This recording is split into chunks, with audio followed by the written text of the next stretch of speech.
Sup YouTube, Tristan Blaze. Bio-Gro update. This is part 6, week 5. I wanted to do this video Monday. My daughter ended up getting sick. So she was home all day. Like, she woke up and just ran to the bathroom, threw up. So she's like, "Dad, I'm sick." You know, I'm like, "Okay, fine, whatever. Stay home." Later that day, wife gets home. We're waiting for our son to come home on his bus. Get it? And you know, I'm not. I don't watch TV. I just, you know, I have a big screen TV. I don't watch it. I'm not a big TV guy. Later, we get a phone call from my father-in-law. He's like, "Are you watching the news, or are you on, you know, the Hub, which is our local, like, you know, like it's like an online county like news page." And we're like, "What's going on? Well, something happened at the school today." And I was like, "Well, whatever. You know, our daughter was home, so who cares?" Somebody had some type of a medical condition, an epileptic fit, a seizure, a heart attack, you know, like they went like hypoglycemic or something. I don't know. They just said a medical condition caused the driver to basically drive their car through one of the classrooms in the school.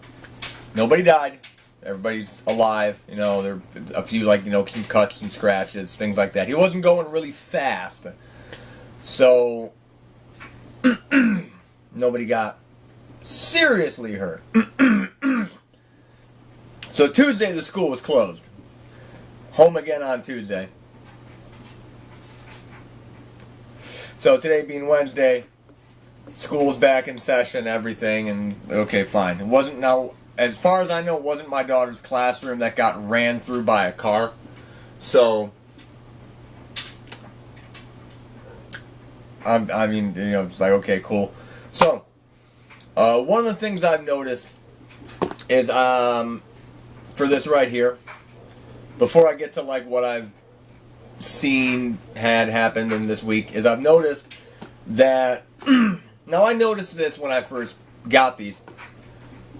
The serving size is 2.3 grams for strawberry banana cream, or strawberry banana swirl.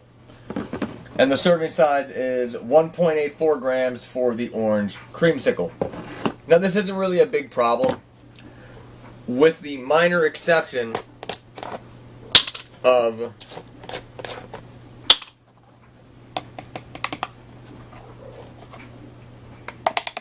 strawberry cream,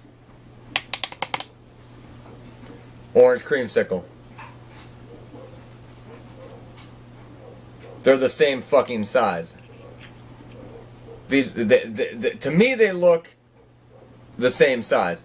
Now, we're talking a fifth of a gram, basically, per serving size difference. That's all we're talking about. Oh, it's a fifth of a gram. It's a fifth of a gram. It's a fifth of a gram. True. But when you have a serving size so damn small that it's less than 2 grams, if you were to take 4 of these scoops a day, using the same serving size for this, you're taking almost 5 scoops a day. Over the course of a month, that 60 servings on the orange creamsicle could end up being closer to around like 50. So instead of this being, say, like, if you were taking just this alone, so instead of this being like a 30-day supply, well, you know, a 15-day supply if you're taking all 4 scoops. So instead of this being like a 15-day supply, this could be more like, you know, 7-day supply. Now, I don't think it was intentional. You know, we're talking about a 0.2 gram difference. When you're dealing with like 0.2 gram difference and it's like a 50 gram scoop, that's a drop in a bucket, and You know, for like a protein scoop, you got like a 15 gram fucking scoop of protein powder. I could give a fuck less about that because you have a big ass serving. But when we're dealing with very small dosages, like, you know, 1 gram, 2 grams, being that much off is very, very big in the long run. Like, it's a very, very big problem. And I don't believe I don't believe they did it on purpose. I don't believe Isotor was just like, well, we'll use the same serving size for each flavor, and the people who get orange creamsicle are complete idiots. You know, I really don't believe a company would do that. Now, that being said, I can't actually put it past anybody because that's some crazy ass shit that probably did happen at some point in time.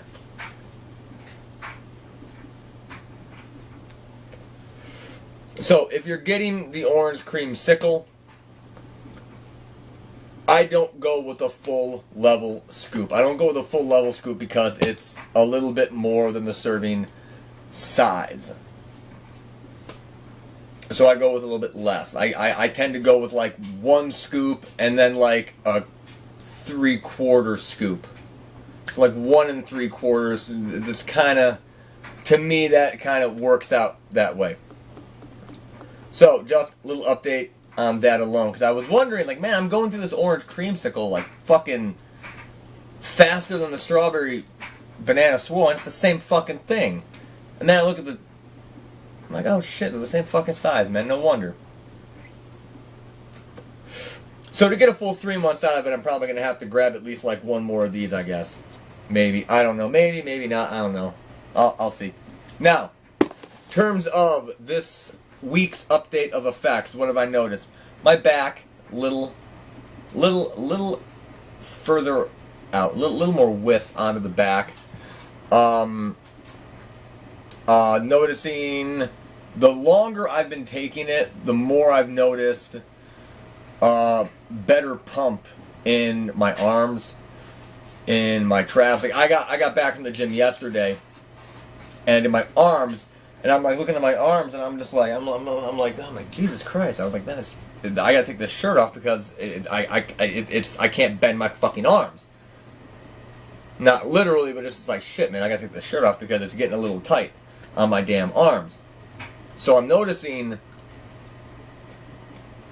and even doing like the 3 to 5 sets of just isolation work that I do. That's all I do for my arms, 3 to 5 sets twice a week. That's it. I don't do 30 sets for the biceps and 30 for the triceps. Like that, I could be like, okay, there's a lot of blood pumping into that damn muscle, so yeah, it's gonna swell and get bigger.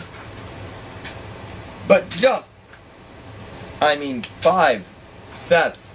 I did 2 sets of skull crushers, 2 sets of easy bar curls. And what I've done is I've actually started a new training split. I'm still working on it, trying to, because I want to work on some new exercises. It's been about a year since I've hit the gym, so I want to do something different now. So I did the 2 skull crushers, 2 easy bar curls. Then I did push downs. And I did cable curls. And I did 3 sets of the push downs, 3 sets of the curls. And that's it. That was, I did like, I did my fucking bench yesterday at 180. I did my fucking rows. And I did some shoulders, and then I did my fucking arms. But somebody was using the Smith machine, I think it was a couple. It was either a couple or it was a guy who was training a female. I'm assuming couple. So they were on the Smith machine. I'm like, all right, fine. I'll do some side laterals instead. Whatever. Change it up. Something different.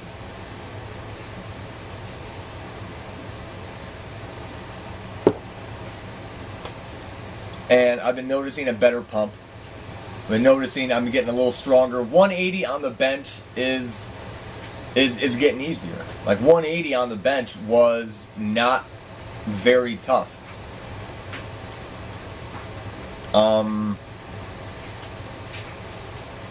It just wasn't really tough. I thought it would. I thought it would be a little easier, But I didn't think it would be as easier as it is now. So, some gains in strength, minor gains, a couple of reps here, a couple of reps there, in a long-term picture is a big thing, because all those reps equate to more volume, that equates to more muscle breakdown, more repair that needs to be done during the process known as protein synthesis, provided you eat your calories, get your macros, a greater increase in size or strength or whatever your particular goal may be. So, I'm still liking the product. Still sleeping pretty good with it, or sleeping better with it, more efficiently with it. So I'm liking that. That definitely, I still can't get over the fact that I didn't have that achy bone thing when I got the flu the second week I started taking it. That's like the greatest fucking time in the world, dude. I get the flu after taking this for 1 week. Can't hit the gym. I'm like, great. But again, noticing a bit more of a really good getting increase in pump for the arms. And traps are getting better with the pump, but that's really predominantly the only movements I go higher rep on now. I'm changing that up to do more higher rep movements for other body parts, but I'm still kind of trying to well, should I do this? Should I do that? I'm debating. Should I do one arm rows? Should I do a machine row? Should I do, chest supported dumbbell rows with 2 arms at a time instead of 1 arm? So it's like I'm just debating on what I want to put in where.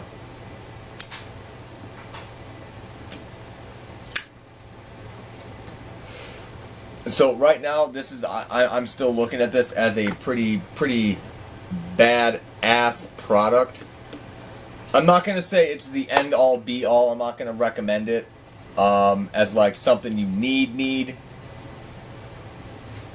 But as a recommendation, if you have the money, if you want, if you're going to have the same effects in taking it that I have, the effects by.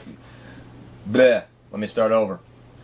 If you can get the same effects I get by taking it, more restful sleep, better pump, and you have the funding to buy it on a continued basis, then it would be something I would recommend you look into doing. I think it's a pretty interesting product. I think it's relatively, I think it is a very, very relatively interesting idea for the bioactive peptides, which basically the concept is you take a scoop of whey protein, you have all these bioactive peptides that are in the whey protein just naturally occurring. This just takes it, gets rid of all the other crap, and you just have those peptides right there, which is why the serving is so small, I guess. So I'm looking at this as pretty damn good. I still got to do a review on it. I just procrastinate like that sometimes. So this review, I like it. It's this week. Good results this week. Really good arm pump, man. Really, really good arm pump. I'm thinking about doing one of those insane Rich Piana 8-hour fucking arm workouts and shit with this shit now, man. I really am.